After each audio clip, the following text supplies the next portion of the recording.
We're also live streaming on YouTube. So welcome to the people who've joined us there as well. I'm Esther, founder and CEO of Mind Myself, and we are starting What the Hormone is Happening to Me, Part 2, Redefining Menopause, Sex, and Body Image in Midlife. We're so glad you're here joining us. And I have a few things to do in housekeeping up front. And one is relax, enjoy yourself, ask your questions in the chat. I know Wendy's going to be engaged in monitoring that for us, and both in Zoom and live on YouTube. There is a chat there. We can't interact, but we would welcome your comments because we will read them all later. Mind Myself vision. Cultivating unity in this time that we've had of divisiveness, and to help you feel seen and heard and supported in your health journey as you become your own best health advocate. And I want to thank the team. I could not do this by myself. It is so important to have a team around us as women to make sure that we are supported and that we have people to talk with. And a brief land acknowledgement. I know that I feel so privileged and blessed to live, work, and play on the traditional, ancestral, and unceded territories of the Semiahmoo, Katzie, Coquitlam, Kwantlen, Kaikite, and Tsawwassen First Nations, also known as Surrey, BC. And no event like this can take place without a disclaimer, so I'm just going to read that for you here. All the information and advice from Mind Myself and the practitioners is for general education purposes only and is not intended to be a substitute for professional medical advice, diagnosis, or treatment. The information here and on the Mind Myself website should not be used to self-diagnose or self-treat medical conditions. We always recommend that you consult with a doctor or other qualified healthcare practitioner for individualized medical advice on specific medical issues. So there you go. You've been asked, you've been told, and there you go. Aging is not a disease. It's a gift. It's a privilege to grow old and to have lived a long life. We are here at various different stages, and I am thrilled to be welcoming our three amazing practitioners to this event today. Those of you who are here with us on part 1 of What the Hormone, you've met them and you know how awesome they are. For those of you joining us for the first time, we have Dr. Neelima Deshpande, Dr. Jetta Boughton, and Ariel Richards, and they are now going to take a moment to introduce themselves. So let's start with Ariel. Hello, everyone. Wonderful to see you today. So my specialty is helping people, in particular women, to overcome emotional eating and sugar addiction. And I do that through nutrition, particularly holistic nutrition, so looking at the root cause of all of our illnesses, as well as different energetic practices, Reiki, the emotional freedom technique, and certain aspects of transformational coaching. And so I'm very happy to be here with you today, speaking specifically on this topic, which is near and dear to my heart. Several years ago, I went through a very traumatic birth, and I lost the functioning of my pituitary gland, which basically shut down my glandular system in a day. So since then, I've been working to regain my personal health and my glandular health back, and I've learned so much, and I'm very excited to share some of that information with you today. Fantastic, and this is how we applaud here. This is how deaf people do applause, so we'll do that here too. Dr. Neelima. Hello, hi everyone, and thank you so much for having me back again. My specialty is menopause and sexual health and urinary incontinence, and I've worked in the UK, in India and Bhutan, and I realized in a very painful way how menopause can be so challenging and can cause so many ups and downs in our lives. And if you don't have the right person to ask questions and get answers from, it makes the journey really difficult. So I wanted to be the person I could have gone to when I went through all my difficulties. So that's what I trained myself to be. We're so grateful for that, for all your Thank you. stories and journeys too. That's amazing. Thank you. Jetta. I'm Dr. Jetta Boughton, and I work in Vancouver, BC, Canada. I have a focus on women's health, hormones, fertility, a lot of menopause, and any stage of hormone health, really. I utilize my training is in Chinese medicine and acupuncture. So I'm utilizing my training using herbs, acupuncture, and then dietary supplements, things like that. And over the years, I've been practicing since 2003. And over the years, I've seen a lot of women that need help with hormone transition. And it's been really great being able to offer something that is not mainstream. Yeah. Fantastic. Thank you very much. And so before we just get into our questions, because we're going to dive right in, another quote.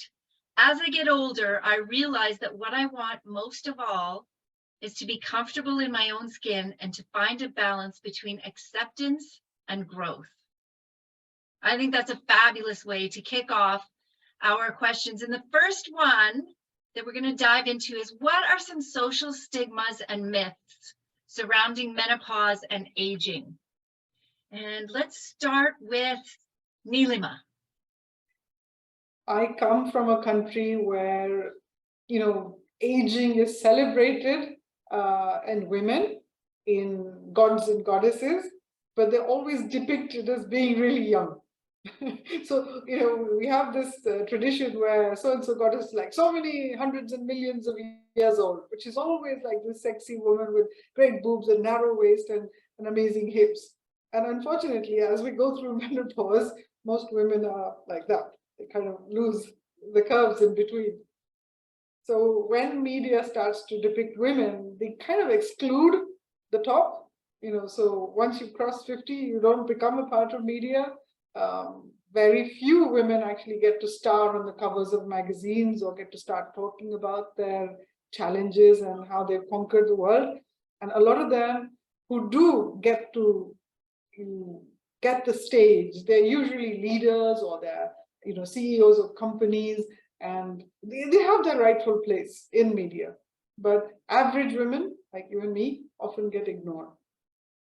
That's so true. Anything to add, Jetta or Ariel? Jetta? I think women get depicted as being irritable and kind of bitchy. And I always think, well, we're taught not to be direct, and then we hit this age where we start becoming direct and honest, and then it turns into this negative stigma. And I think sometimes that is the way we should have always been. So that's one that I notice. Thank you. Ariel? I would say specifically when clients are coming to me, it's because they've gone and Googled menopause or perimenopause or this period of their life, and they are traumatized and just terrified that these things are going to happen to them because, of course, Dr. Google depicts the worst case scenario. And so they think that I'm going to absolutely lose my mind, or I'm going to end up debilitated in bed, depressed, I'm going to gain 50 pounds. We tend to fear the worst, right? So this is what women are expecting when it comes to menopause in this time of life. And then, of course, there's the fear of becoming obsolete as we get older. And so, as Dr. Neelima was saying, it's so important that we're having these conversations so that we can actually talk about what's going on behind the scenes. How are we really feeling? What's the reality? Does it have to be that way? Or if you're working with practitioners who can support you, maybe there are ways to mitigate some of those symptoms and actually make it a lot more smooth and gentle and maybe not enjoyable, but definitely an experience that we grow from. Well, here's to here's to finding ways to maybe make some parts of it enjoyable and learning from it. But we'll dive into some more of that a little bit later. Let's talk about what is perimenopause, menopause, and postmenopause. I know that I've heard from a number of people on both ends of the spectrum, oh, I'm not there yet, I don't need to see this or hear this because I'm not there. And then other people saying, oh, I'm so past menopause, it doesn't relate to me anymore. And my understanding from talking to you three amazing women is that each of those phases has their own journey and their own particularities involved. So let's talk a little bit about that. Ariel, do you want to jump in first and just what's your definition for those three states? Well, maybe we could like all do perimenopause and then we'll Sure. kind of move along. Sure. But essentially, many women tend to think that it's almost like a light switch and it's like, oh, I'm premenopausal and then now I'm menopausal. And in reality, it's very natural and normal for the ovaries to gradually stop working over time. And this can take a decade or so, depending on our state of health and our stress and many other factors. And what we're actually seeing more and more these days is because people are very busy, they carry more stress just generally on the day-to-day, maybe they're not as well nourished, maybe they're not as well rested, but it does seem that things are going along as normal, and then there tends to be some hair loss or a drastic change in mood or some severe weight gain or something like that tends to happen, and they think, oh, well, this is the brunt of it, this is menopause hitting me, when in reality it usually lengthens out to maybe a year or more, where the ovulation is becoming a little more erratic and the periods are becoming a little less regular and the flow tends to change length. So we have this grace period where things just gradually transition. And if we take the time to tune into our body and notice our body, we can make sure that we're doing our best to be rested, hydrated, nourished, and making that transition as easy as possible. And as I said before, to mitigate some of those symptoms. Fantastic. Jetta, do you have any comments on perimenopause and what it is?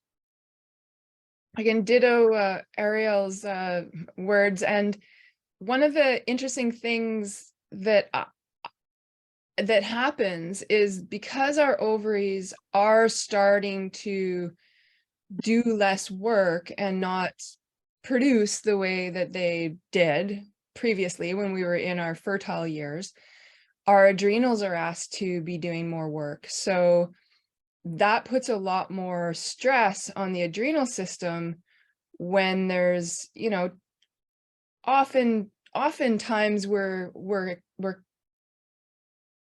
we are blaming stress for some of our issues, but realistically, there's a lot more stress on the adrenals from an endocrine point of view or a hormone point of view.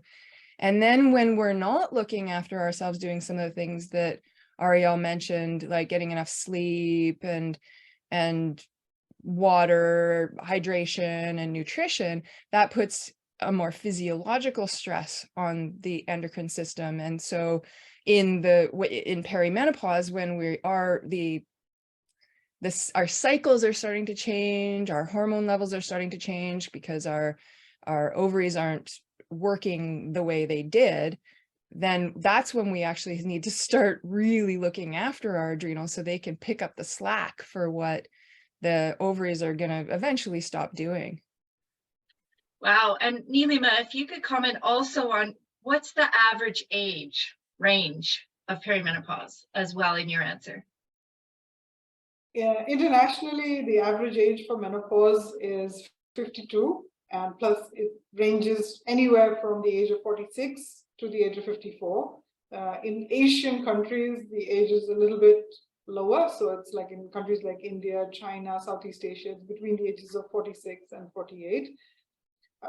I have patients who have had periods even until the age of 54 and 55. And maybe later on we'll talk about the risks of continuing to bleed, you know, into your mid and late 50s. By definition, menopause is when you've not had a period for 12 consecutive months. So really the diagnosis of menopause is a retrospective one. You don't know until you've gone without a period for 12 months before you can start calling yourself menopausal. One of the things that happens is, because perimenopause is, between 5 to 7 years before and after your last period, you actually don't know when it starts to happen for you. And you can, for many women, we know that it can begin even in their late 30s. And women who stop having periods before the age of 40, they're called early menopauses, premature menopauses, or premature ovarian failures. And women who have menopause before the age of 45, but after the age of 40 are called women who have early menopause. And each of those people have their own unique challenges because of all the physiological changes that are happening in the body because of decreasing estrogen levels. In my experience, what I found is that because this duration is so long, 10 or 15 years of dealing with these symptoms, we tend to get into certain habits. And this is more to do with the psychological aspects of menopause, the typical grumpy old woman, the woman who's irritable and, can't stand things, or doesn't take nonsense, or like my dad used to say, you don't tolerate stupidity very well. I was like, oh, stop saying that. So but the thing is, we develop certain coping styles with these behaviors, and they become our habits. And if we don't have the awareness and the alertness to catch ourselves, then we can end up becoming these grumpy old women for the rest of our lives, and we don't want to be that. No, we absolutely don't. So that's led us nicely into menopause. Let's maybe talk about menopause and postmenopause. And so I know that the technical definition of postmenopause is when you've stopped having a period after about a year. But what are the differences in our hormonal structures? Maybe, Neelima, you could just keep going on in that conversation just for a moment. So what's happening as you're leading towards menopause, say from your 40s, is your estrogen, your ovaries are producing fewer and fewer eggs. So your estrogen levels are going up and down. So nothing crashes unless you have a surgical menopause. So unless you have your ovaries removed surgically, then your estrogen level just goes zoom. Well, most of the time, they're just going down and up and down, and they're kind of modulating their ways down. And what happens in post-menopause is, for the initial couple of years, maybe after your last period, your hormone levels are still going like a waveform. But about 3 to 4 years down the line, they reach a much more steady state. They're still low, but they reach a steadier state. And for many women, around 4, 5, 6 years post-menopause is when they start to observe this slight clarity in their thinking. The brain fog kind of becomes a little bit better. Their mood swings tend to become a little bit better. Women who've had very severe hot flushes throughout their late 40s, 50s might find that the hot flushes, though their severity starts to kind of flatten out a bit, and they become a lot more predictable because the hormone swings are not as severe. Some women will continue to have hot flushes well into their 70s and 80s. It's a small percentage, only about 5%. But some changes like dementia, the bladder changes, osteoporosis are commoner as we go into the postmenopause. And that's usually not something that women want to think about when they're in the premenopause, perimenopause stage. They look at it as happening to somebody else. But the truth is, the seeds for all of those problems are being sown in the 20 or 30 years before menopause happens. Right. And we're going to get to some tips and solutions for that a little bit later in the conversation. Jetta, do you have anything to add about that? Menopause, postmenopause, in your experience? Yeah, I think she pretty well covered it. Okay. Yeah. Okay, Ariel? I would just add that a lot of what Dr. Neelima was describing in postmenopause has happened because the body is now sustaining that lower level of estrogen predominantly. There's a lot of other hormones involved, but that's why we see those symptoms being long lasting, and we see the increased risk of things like heart disease and osteoporosis. Many people associate estrogen with just being about making babies and the ovaries, and in reality it has so much more to do with our overall health. And that's why if there are people listening who are postmenopausal, it's not like, oh phew, I've kind of gone through the difficult part. It's like, well, now I need to take extra special care of my body to make sure that I'm taking care of my glandular system and regulating so that those risk factors are not as big in my life personally. Yes, great. Go ahead, Neelima. Because, you know, I talk to so many of my family members who are menopausal, postmenopausal, they're in their late 50s, early 60s, and they don't want to hear about menopause. They don't want to know, oh, well, we've already stopped having periods. We don't have a problem. We don't have a problem. But it's, one of them has had a stroke. A friend of ours died yesterday. She was 65. Another colleague died on Monday, again, heart disease. So the numbers, the statistics are alarming. Nobody talks about the numbers. Okay, 1 billion women going through menopause. 30%, 40% of them are going to get heart disease. Of them, 10% are going to die of a heart attack that wasn't diagnosed on time because they never got to a doctor. Somebody didn't take them seriously. Wow, so this conversation we're having today is so important. It's not something you can just stop. Okay, I don't have my period anymore. Let's keep the conversation going. And the next question has to do with sexual health. I know that in our 20s and 30s, and women reach their peak around their, 32, and then they're maybe a decade and a half from perimenopause, maybe not even. How does this hormone change affect our sexual behavior, our sexual desires, our ability to have sex, our enjoyment of sex? Jetta, why don't you start us off? In Chinese medicine, there's cycles in terms of women and men, and they're a little different. In women, we say 49 is the mean age of going through menopause. Of course, there's a lot of outliers to that. But in terms of how our bodies start to change sexually is our libidos start to wax and wane. Some women will actually, their libido will start to increase. Some women, their libido goes down, their energy can start to change. Like I was saying with the adrenals, the body has to now rely a little bit more on the adrenal health and other parts of the endocrine system. So there's a shift in how our body accesses energy and different types of energies. How our body is thermoregulating starts to change. Sometimes it's difficult to maintain body temperature day or night. A lot of those concepts are really important in Chinese medicine. We're looking at energies, whether opposite energies like hot and cold and dampness and dryness and stagnation and circulation and those types of things are going to start to take a little bit more pressure or stress on the body to maintain those balances in those different energetic. And then we call them energetic, and sometimes that sounds kind of woo-woo, but really hot and cold are just opposite energies.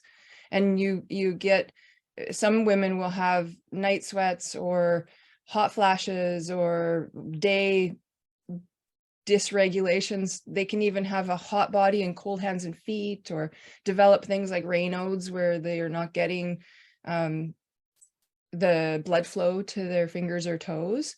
And those are all, in Chinese medicine, those are really important concepts when it comes to treating the body and helping the body maintain its own balance. Mm-hmm. So it affects how our body accesses energy and how our body sleeps and how our moods are, and ultimately it affects our desire for sex and even the lubrication and body fluids and those types of things. Fantastic, thank you. Ariel, can you jump in on this one, please? I'll comment on the behavioral aspect, building on what Dr. Jetta was saying, because when I'm talking to my clients about this, they're experiencing this natural physiological decline. So their desire is lower, it's harder for them to become aroused. because of the added stress and the stress on the adrenals, they're potentially more irritable and not as interested in their particular partner. And then there's also the fact that they're being told, well, now you're not as sexy because you're getting older. And it's almost like this is proof, because it's like, oh, see, my body is now betraying me. And then because they're more irritable, they're not as connected with their partner or partners. And so it really all builds, and then it affects the mental and emotional health, because we end up questioning ourselves, and it affects our self-esteem and everything else. And so it affects sex and our sex lives on so many different levels. And then, of course, when it comes to my clients, it usually ends up in consolation and coping strategies, maybe using food or leaning into alcohol or some other kind of escapism just to avoid the problem completely. And then, of course, that further, it just makes the issue bigger. And so I'm so glad we're having this conversation, and maybe we can talk a little bit more about helping the body through that. And I know we're going to get into conversations about communication, so I'll leave it there for now. For sure. Neelima, anything to add to that before we get into some strategies of managing some of this? I just wanted to illustrate this with 3 case studies, quickly, very briefly. So one was a couple where the husband brought the wife to me and said, ma'am, can you do something about her? She doesn't want to have sex. She thinks it's only because I'm a man I want to have sex, and she couldn't care less. And she's kind of given up the idea because we had kids 20 years ago. Can you convince her otherwise? That was one case. And the other case is a dear friend of mine who's entered her mid-40s, been divorced for 10 years, been really looking for love, but not expecting to find it because she put on weight and she got thyroid issues and she was having heavy periods. She went on WildFit, sorted everything out, became nice and slim and amazing. She's found a new love and she's raring to go. She's got orgasms sorted out. She's got vagina sorted out. She's got her sex toys. She's got a partner. Yeah. Yeah. And I said, are you sure you're using a condom? Oh, STIs. And the third one is a colleague of mine. She came to my clinic saying, you know that burning mouth thing you're talking about? I've got that. And the other thing you're talking about, the burning vagina, I've got that. And then I've got this obesity, you know, she's got a waist circumference of 48 inches. And I've got diabetes. And I'm on antibiotics for my recurrent urinary tract infection. You don't expect me to have sex with him, do you? Like, we're good friends, but we're not a good husband and wife couple. Wow, so many different stories of different thoughts. And what are I know people are wanting, we've painted the picture. Some of us have been through various different stages of this, and we've painted the picture. Now, what are some things that we can actually do about these things? Neelima, why don't you carry on with that one?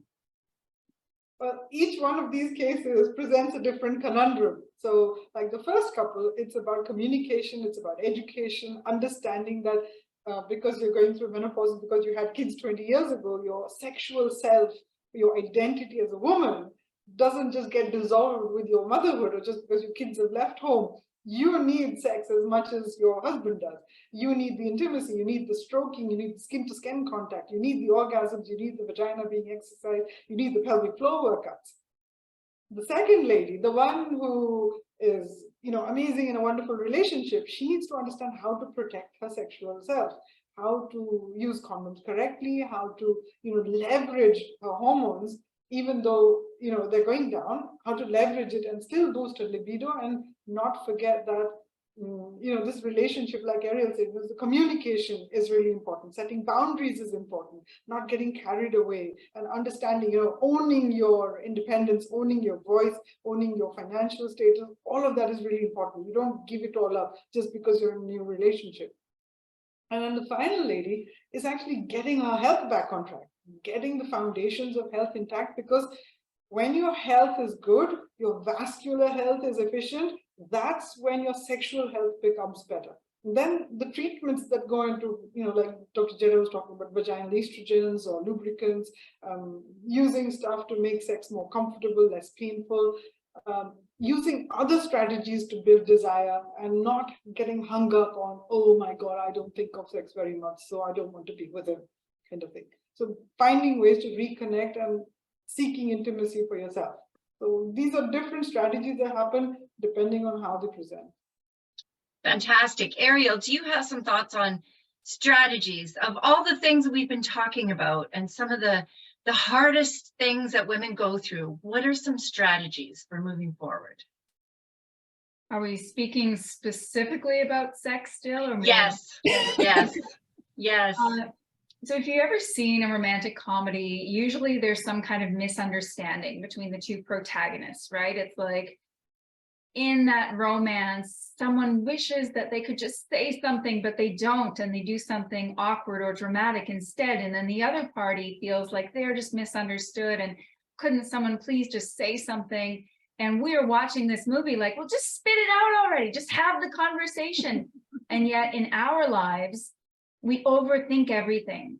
Or we assume that someone else, because our partner's known us for so long, or we've been in the relationship for so long, that they should just figure it out, or they could Google it, right? And instead, we just need to say the words of, this is how I'm feeling, or this is what's happening in my body. And often we don't say those things because there's a good amount of insecurity or low self-esteem, or we fear how it's going to be received.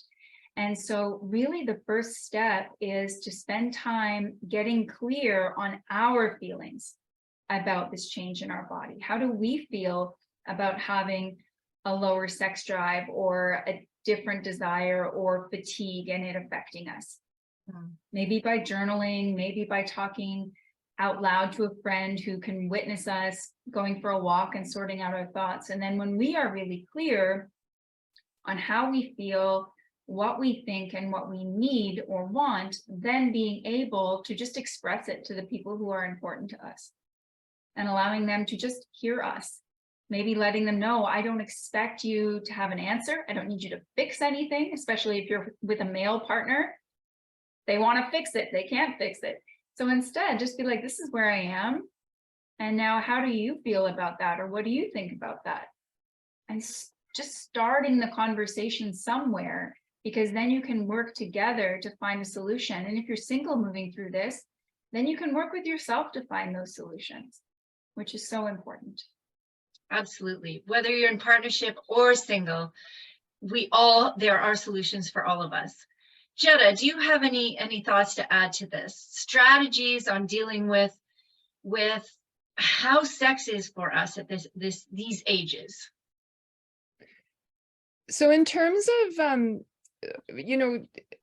Ariel talked a lot about communication, and I think that that's really important and key in any relationship.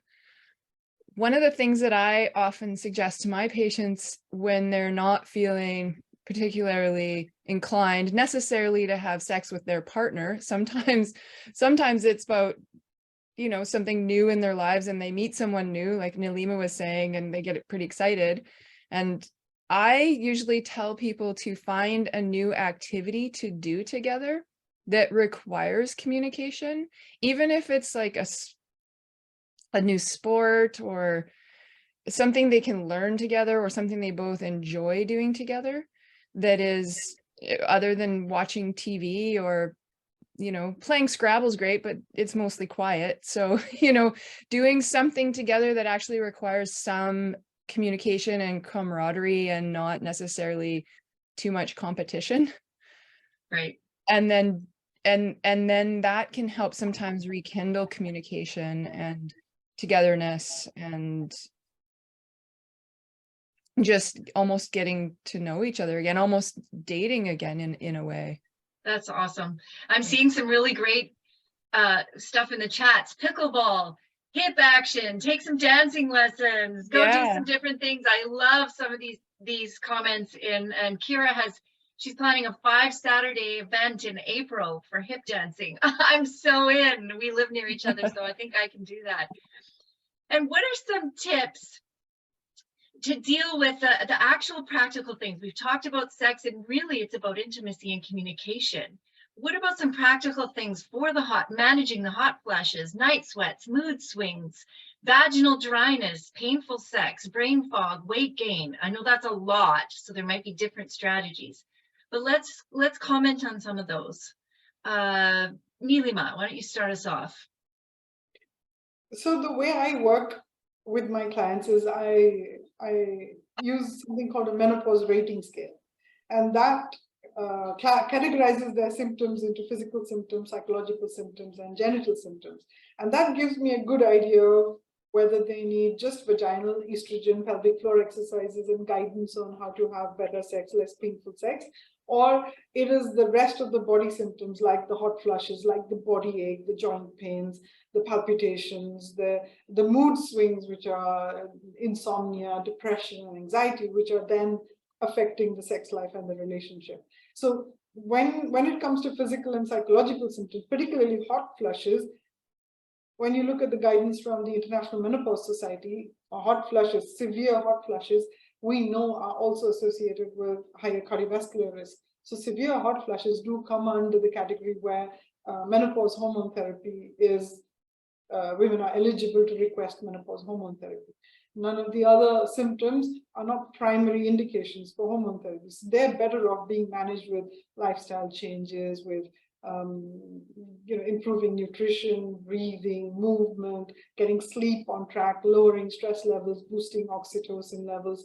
The simple strategies for hot flushes is wearing layered clothing, light clothing, having a facial mist, maybe something containing rose oils, having a hand fan. I used to carry a little fan in my bag a lot, carry a little bottle of water all the time. So you need to sip because your mouth goes dry very typically. Making sure that when you sleep at night, sometimes you've got to negotiate with your partner. You might need to sleep separately for if your hot flushes are really bad until you get them under control or for some time. Sometimes they're agreeable, sometimes not so much. You might want the air conditioning on full blast, and your partner might not. You might want the fan full blast, they might not. So it can lead to arguments. It's important to have the conversation, be open about it. And then wear layered clothing that you can take off. And particularly for a lot of women who have genital symptoms, I say, take off your underwear at night. Sleep without panties. Leave it open to the air. Right, thank you. Jetta, any comments on tips for any of these issues? Wow, Nilima really covered a lot of the a couple of specifics. Coming from a Chinese medicine point of view, I use Chinese herbs, and I always recommend eliminating things that are dehydrating, like alcohol, coffee, sugar, certain types of teas, caffeine in general. So just specifically helping the body nourish itself by eating really nourishing foods and avoiding the ones that are actually stealing. We call it stealing our yang.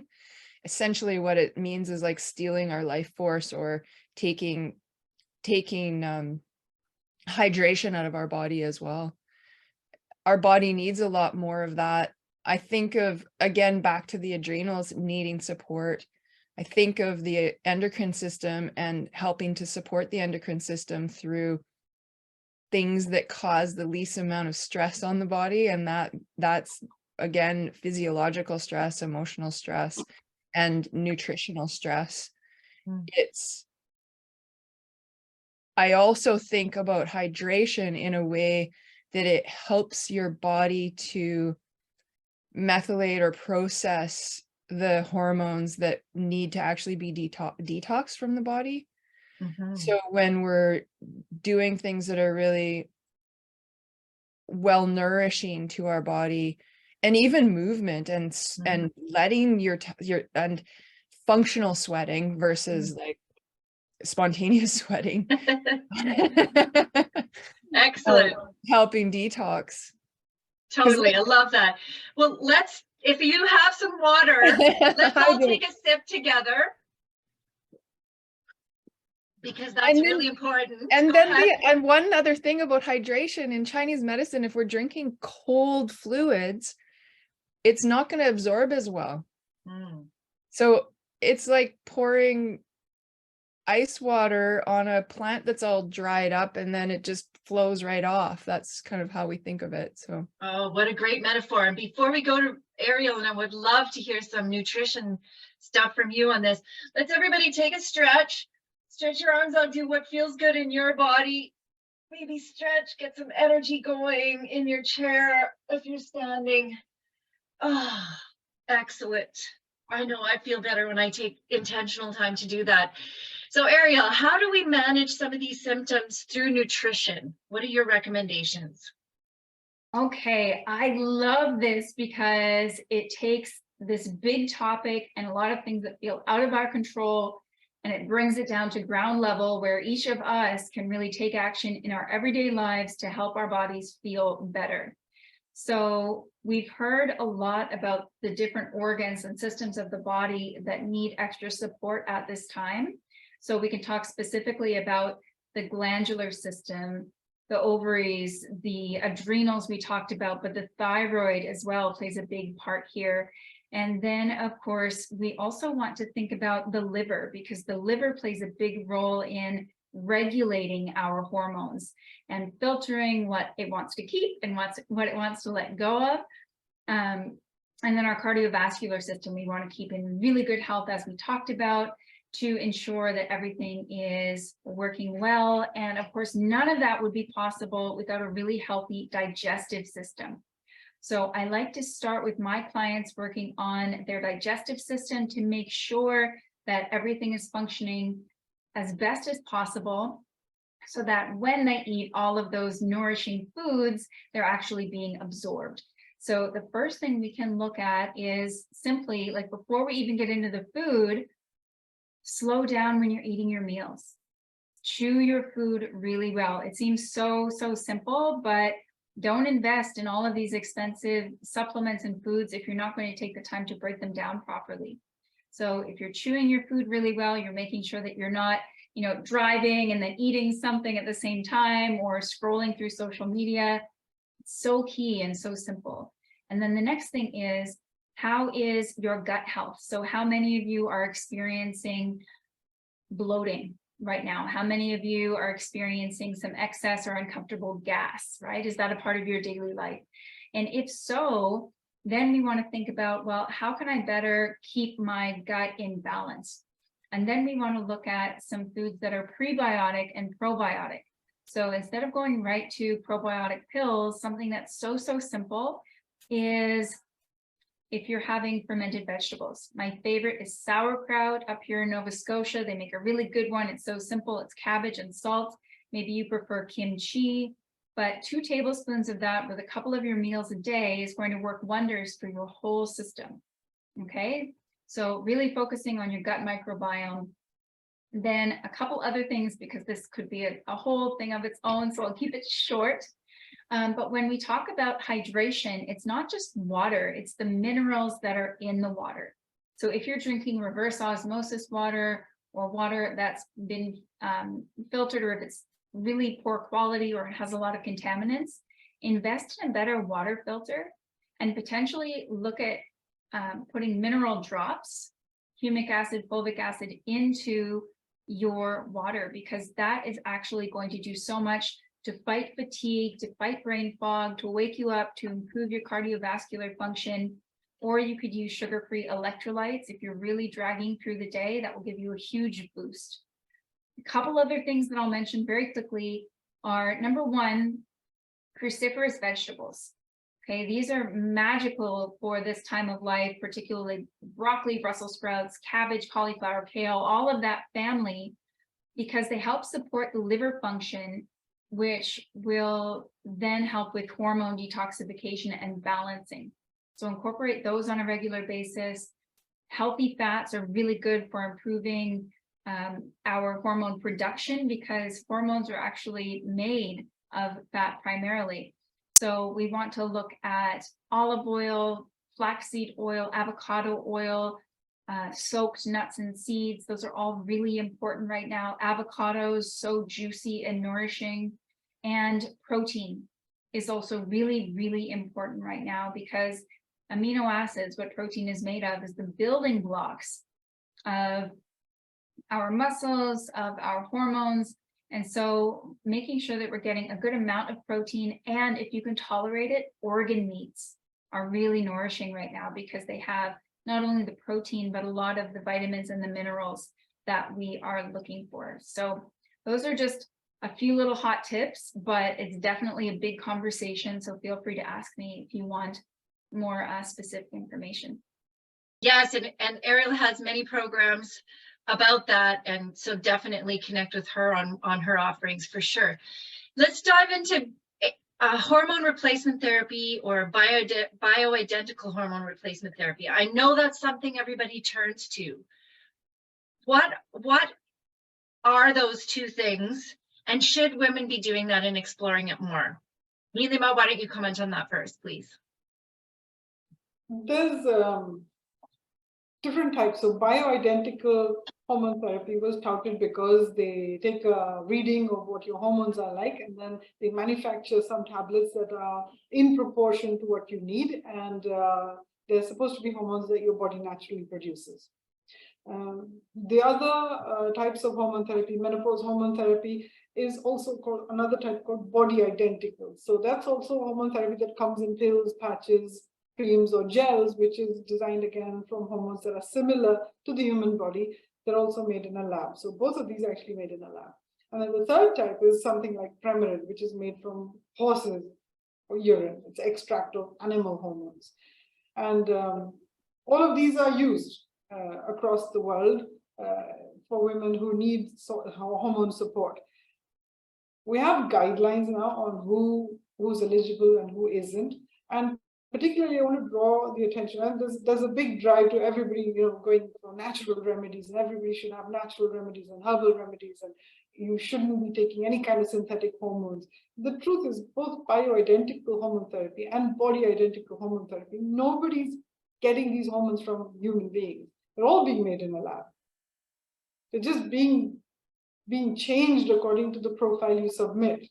And the truth is, your hormone profile is never going to be the same. It changes from hour to hour as you're going through menopause. Morning and evening, your hormones are going to be different. They're going to be different days of the week, depending on your activity levels, your hydration levels, how well you've slept the night before, whether you're on kind of medication, if you've got thyroid hormone issues. Your hormones are changing all the time. It's impossible to find a tablet that is going to mimic every single hormone in your body. So we shouldn't be under the myth that just because we're buying something that's advertised as being this identical or that identical, is that we're getting an elevated form of it. No. The way you're prescribed hormone therapy is based on your symptoms, and with a detailed discussion with you about the risks and the benefits of hormone therapy. And then as long as you're aware of what they are, an informed decision has got to be made. And there is no hormone therapy on the planet that actually can cure stuff if your lifestyle stuff is not in order. So if you're not sleeping properly, you eat dinner really late, you're carb-laden food, you have a lot of processed food, you don't exercise, and you're sedentary, it doesn't matter what hormone therapy anybody gives you, your symptoms are not going to improve that much. Thank you. That's really hard-hitting information there. Thank you. Jenna, do you have anything to add from the traditional Chinese medicine perspective about hormone replacement therapy? I like the point about anything you're taking isn't necessarily going to be a magic cure unless your body can process it and you're looking after other parts of your body. We think about just even our own hormone pathways and how we utilize and use our own hormones that are coming from our own body, and how we detox from those, and how we absorb our foods and our minerals to be able to process what is in our body, let alone putting something foreign in our body and expecting it to be able to be absorbed and converted and used at a cellular level. So I like that. One of the things you mentioned was hormone prescriptions being based on a consultation of how your symptoms are, and I find that there are a lot of doctors out there that are prescribing hormones just based on some kind of protocol that really doesn't have anything to do with what is happening with the woman. It's like, this is how much you should take this and come back in 6 months. and then there's no follow-up. And I think that women should be seeing someone who actually has training in this area. And how do you find somebody with training in that area? I find in my city, mostly it's naturopaths. There are some functional medicine allopathic physicians that have training and have been practicing it for a long time. Usually if your doctor pulls out a chart, looks up your weight, and then looks at what your weight and age, and then we know they probably don't have training. Got it. I see Ariel has a comment here too as soon as you're finished. Yeah, go ahead. Okay, Ariel, go for it. I won't comment specifically other than that due to a medical condition I was dealing with, Sheehan syndrome, I have had my fair share of experience with conventional hormone replacement therapy and bioidentical hormone therapy. What I will say is bioidentical tends to come with less of those side effects and experience more of the benefits. However, it's still quite scary to think about the long-term repercussions of these medications. So the number one thing I would say is to be your own ally and advocate. Often we think, oh, well, this is out of my realm of understanding, I'm going to leave it to the experts. And yes, absolutely. As the doctors were saying, you want to make sure that you're seeing someone who's so well educated and understanding of these things. But you can also keep track of your own symptoms as you're using these medications. So I really recommend keeping a journal and tracking your symptoms and being clear. This is what I would like to get rid of. This is my wish list. This is how I would like to feel. And then on a daily basis, weekly basis, check in with yourself and see, are my symptoms going down? Am I feeling better? Is my energy getting better? Am I feeling juicier?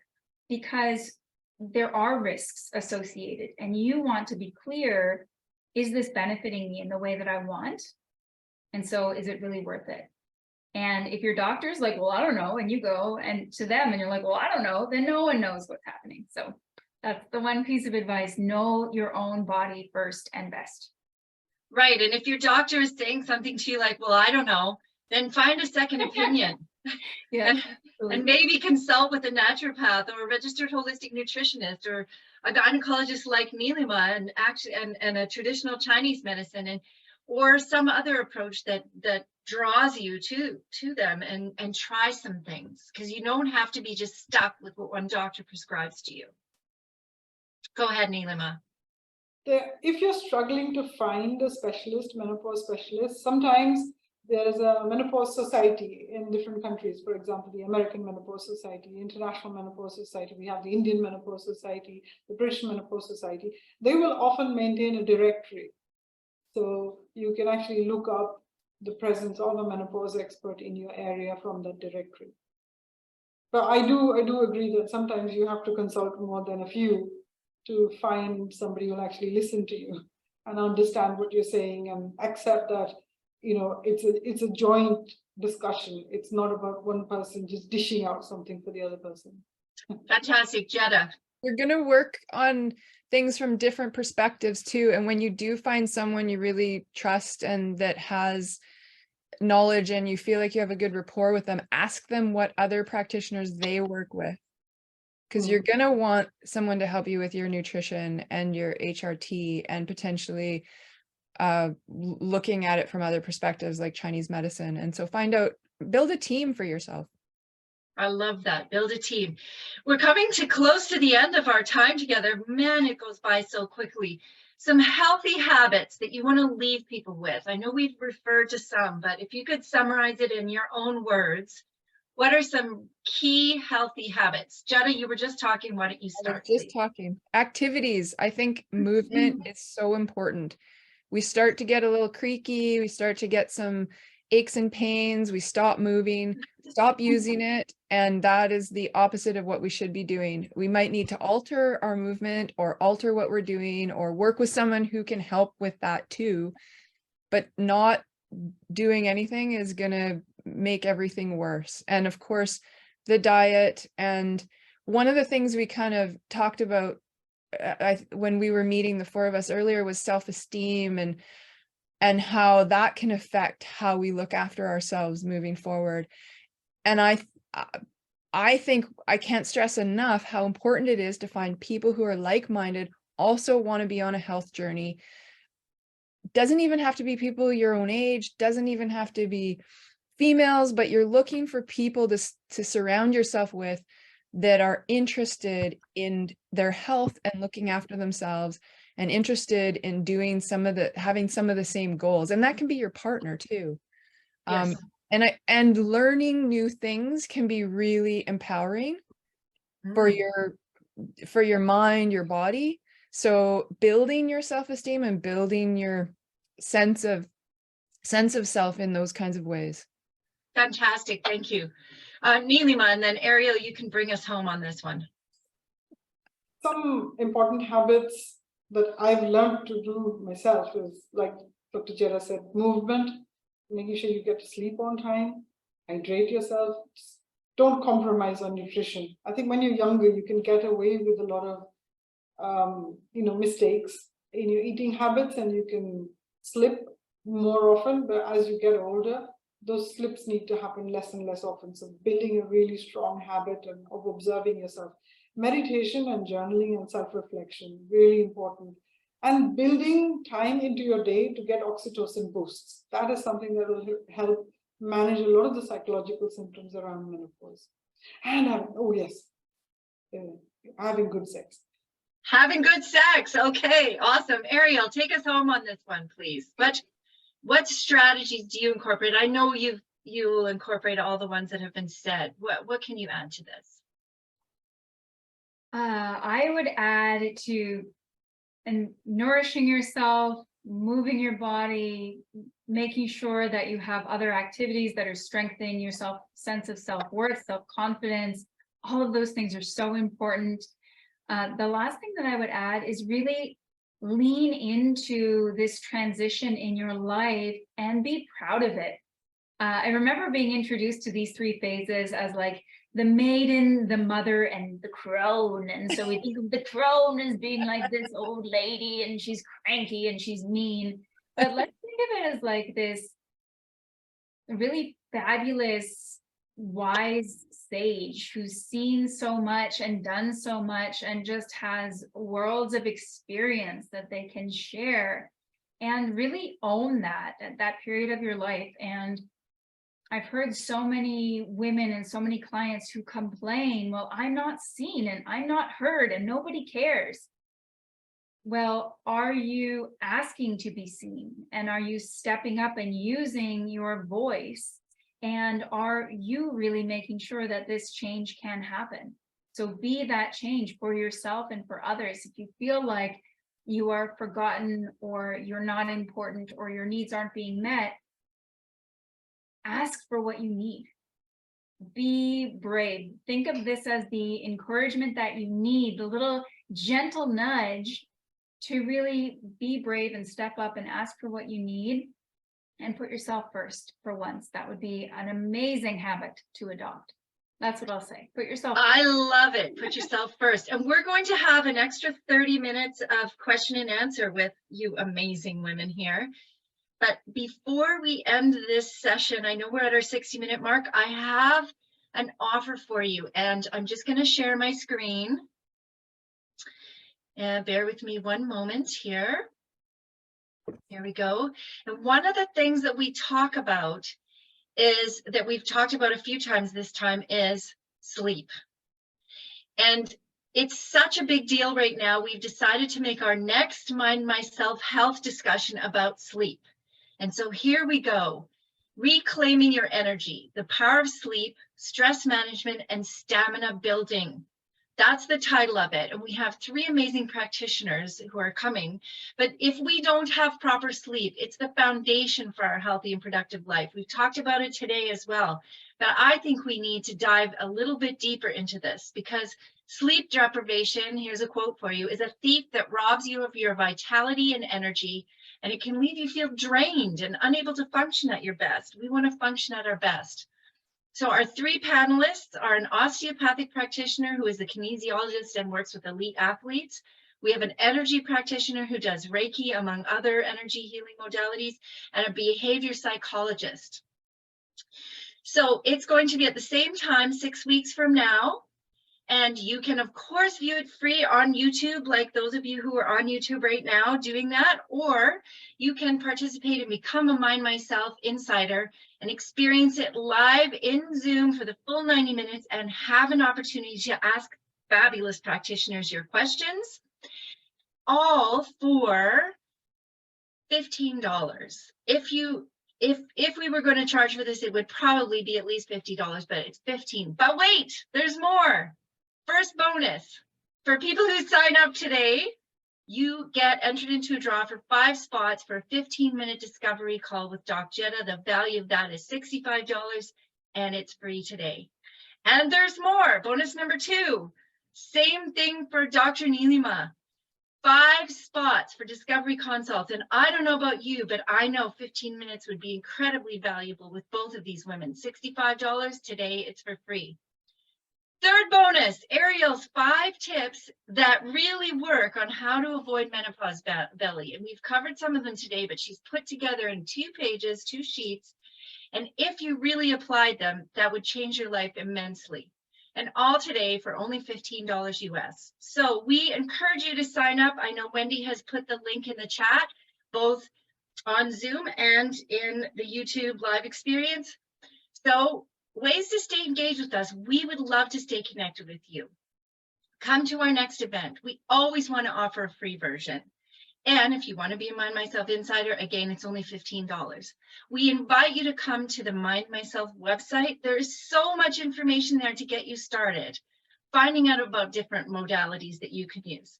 And of course, we have our Mind Myself community. We would love to see you there. So with that, I'm going to say goodbye to our audience who is on YouTube live streaming. Thank you so much for being here.